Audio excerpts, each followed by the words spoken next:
السلام علیکم ورحمۃ اللہ وبرکاتہ۔ پچھلی قسط میں ہم نے بات کی تھی کہ حضرت علی کی ولادت خانہ کعبہ میں ہوئی اور نبی پاک نے انہیں اپنے زیر سایہ پروان چڑھایا۔ آج ہم حضرت علی کے نوعمری کے دور اسلام کے ابتدائی سالوں میں ان کے کردار اور ان کی بہادری پر بات کریں گے۔ حضرت علی کی جوانی اور بہادری کی جھلک۔ حضرت علی وہ ہستی ہیں جو ہمیشہ نبی پاک کے ساتھ کھڑے رہے، چاہے حالات جیسے بھی ہوں۔ مسند احمد جلد 1 صفحہ 159۔ حوالہ: حضرت علی کی پرورش نبی پاک کے سائے میں ہوئی اور جوانی میں ہی ان کی بہادری کے بے شمار واقعات سامنے آنے لگے۔ نبی پاک کے اعلان نبوت کے بعد حضرت علی نے کھل کر اپنے ایمان کا اظہار کیا اور ہر آزمائش میں نبی کرم کے ساتھ رہے۔ قریش کے مظالم کے دوران بھی حضرت علی ڈٹے رہے اور نبی پاک کا دفاع کرتے رہے۔ انہوں نے بچپن سے ہی تلوار بازی، گھڑ سواری اور جنگی مہارت سیکھ لی تھی، جو آگے چل کر اسلام کی بڑی فتوحات میں کام آئے۔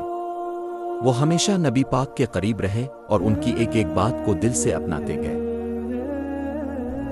دعوت اسلام میں حضرت علی کا پہلا کردار: سب سے پہلا شخص جس نے میرے ساتھ نماز ادا کی وہ علی تھے۔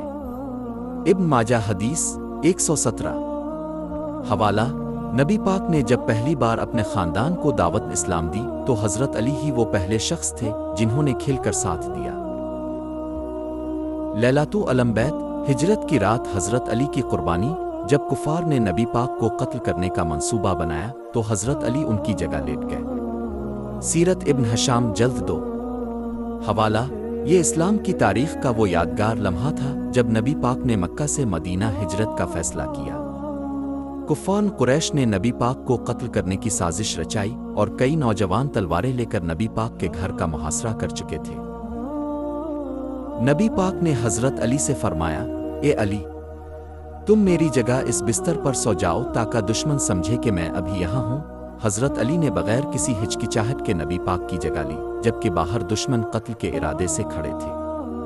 پوری رات کفار گھر کے باہر پہرا دیتے رہے، مگر جب صبح ہوئی تو وہ حیران رہ گئے کہ نبی پاک وہاں نہیں تھے، بلکہ ان کی جگہ حضرت علی بستر پر تھے۔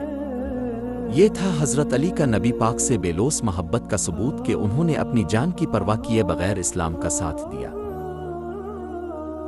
مدینہ پہنچنے کے بعد حضرت علی کی زندگی۔ مدینہ پہنچنے کے بعد حضرت علی نبی پاک کے سب سے قریبی ساتھیوں میں شامل رہے۔ صحیح بخاری حدیث 3702۔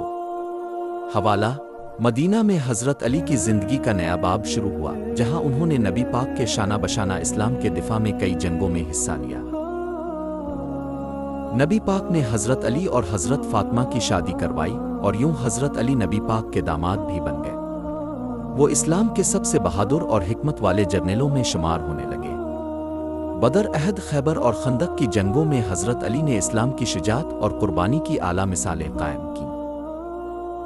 دعا اور اختتام۔ اللہ ہمیں حضرت علی کی طرح بہادری، استقامت اور سچائی کے راستے پر چلنے کی توفیق عطا فرما۔ ہمیں حق پر ثابت قدم رکھ اور ہمیں اسلام کی سچی محبت نصیب فرما۔ آمین۔ اگر آپ کو یہ ویڈیو پسند آئی تو لائک کریں، شیئر کریں اور مزید اسلامی تاریخ کے لیے ہمارے چینل کو سبسکرائب کریں۔